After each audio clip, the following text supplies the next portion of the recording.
Kung lindol ang nawaramdaman, agad kang mag-drop overhold sa ilalim ng mesa o sa tabi ng pader. Mahigpit na kumapit, huwag kang magpanik, manatiling kalmado lang hanggang sa tumigil ang pagyanig at makalabas ka ng ligtas. Lindol at sunog, dalawang panganib, pero huwag matakot, may solusyon sa bawat sakit.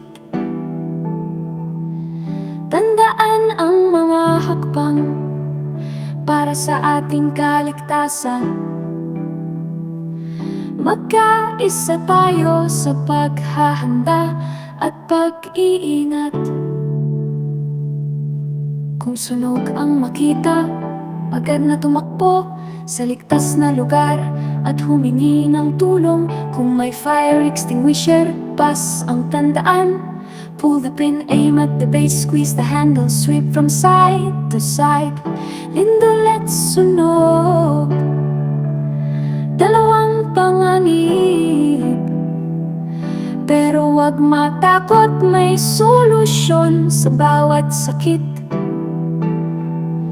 Tandaan ang mga hakbang para sa ating kaligtasan.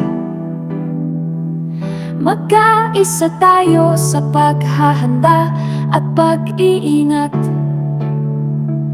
Mag-iingat sa usok at huwag maglakad ng mag-isa.